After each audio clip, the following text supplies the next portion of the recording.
बड़ा आसान है अपनी कमियों के जरिए ख्वाबों को मारना, पर अपने जुनून से हर कमी को नजरअंदाज कर अपने ख्वाबों के लिए लड़ना ये कोई आम बात नहीं है। एक ऐसी ही मिसाल है जिसने कायम की है। आइए उसके सफर पर एक नजर डालते हैं। 20-30 लोग आए थे वहाँ पर देखने के लिए मुझे, और मैं उस हालत में भी कॉन्शियस थी, मैं अनकॉन्शियस नहीं हुई। और मैंने वहाँ पे लोगों से हेल्प मांगी, लोगों से गिड़गिड़ा कर पानी मांगा, मेरे घर पर फ़ोन करने के लिए कहा। मेरे पास सेल फोन नहीं था उस वक्त। मैंने अपनी डायरी निकाल कर लोगों को घर का नंबर बताया, लेकिन वहाँ पे 30 मिनट तक मैं रोती रही, लेकिन किसी ने हेल्प नहीं की मेरी।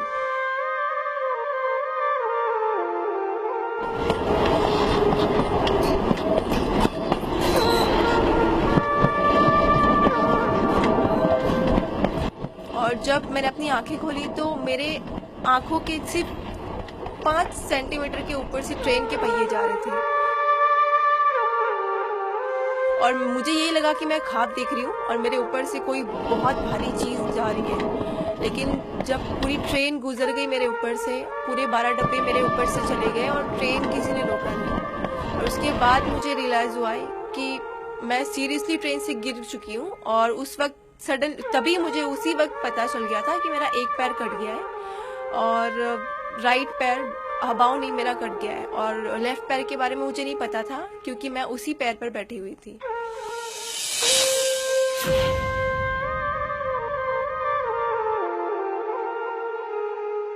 आई थिंक 12-1 बजे मैं कूपर हॉस्पिटल गई थी और 12 से 4 बज गए, मेरी कोई भी ट्रीटमेंट नहीं दी गई। तो मेरे घर वाले ने काफ़ी इंसिस्ट किया कूपर हॉस्पिटल जाके, आपकी ओटी स्ट्राइक चल रही है तो हमें डिस्चार्ज दे दो, हम प्राइवेट हॉस्पिटल लेकर जाते हैं बच्ची को, क्योंकि उसकी इतनी ख़राब कंडीशन है और फिर गैंग्रीन होने के चांसेस ज़्यादा है।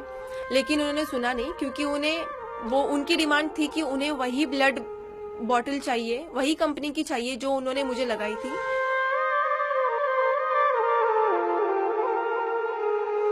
लेकिन उस बीच जो भी मुझे देखने आता था तो उनकी नज़रों में मेरे लिए सिंपैथी होती थी और बहुत अजीब ख्याल होते थे। एक इस बात को लेकर कि लड़की है, और दूसरी ये चीज़ कि लड़की के दोनों पैर कट गए हैं।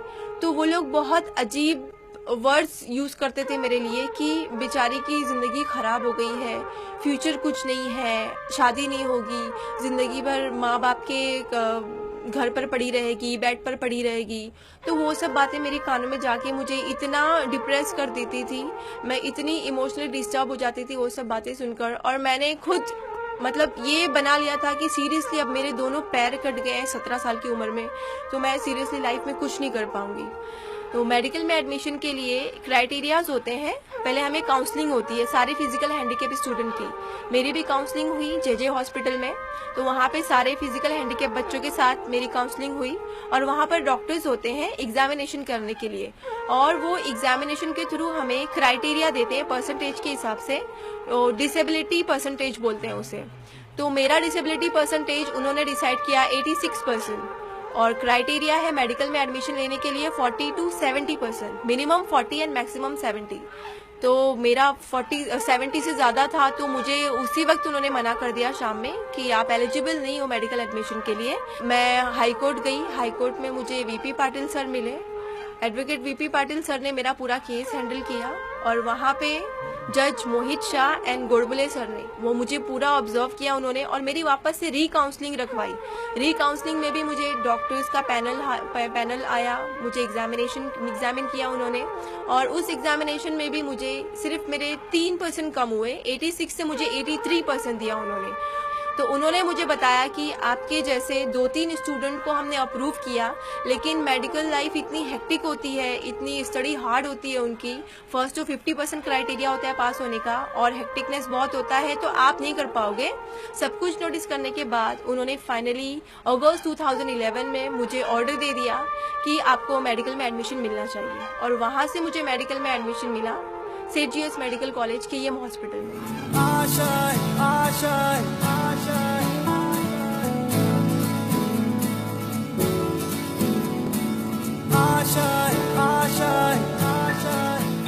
और मुझे ऐसे यकीन नहीं होता था आर्टिफिशियल नाम की कोई चीज़ भी होती है जिससे लोग वॉक कर सकते हैं नॉर्मल लोगों की तरह। तो जब मैं उस लेग के ज़रिए वॉकिंग की प्रैक्टिस कर रही थी, तब मुझे, जब मैंने फर्स्ट वॉक लिया अपने आर्टिफिशियल लेग से, तब मुझे मतलब अल्लाह की ज़ात पर और अपने ऊपर ऐसे यकीन हो गया कि सीरियसली मैं नॉर्मल लाइफ गुजार सकती हूँ, और मेरे डॉक्टर्स और मेरी फैमिली जो कहती है वो मुझे करके दिखाना है।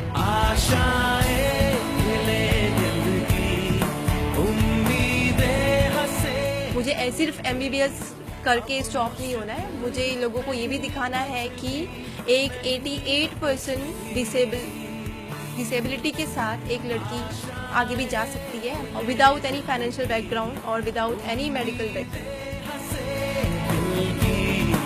अब मुश्किल नहीं कुछ भी, नहीं कुछ भी।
सलाम आपकी ओर से थोड़े चंद लफ्ज।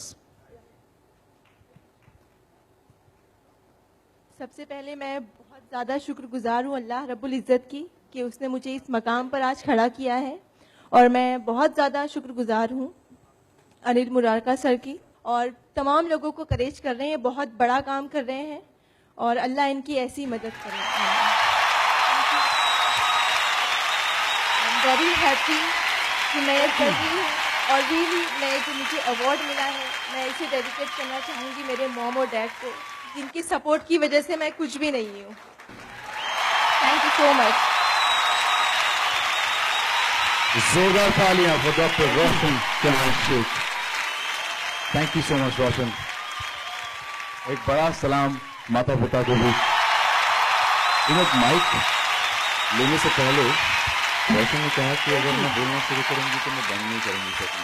मैंने कहा जी खोल कर बोलो, क्योंकि आज उसके बोलने के बाद मैं कहूंगा एक सीख मिली है हमें कि हम छोटी छोटी घटनाओं की वजह से, हम छोटी छोटी प्रॉब्लम्स की वजह से हम रोते रहते हैं जिंदगी में, ये नहीं है वो नहीं है, पर इतनी कठिनाइयों के बाद आज वो डॉक्टर रोशन जहान शेख है और एक मिसाल है सभी के लिए।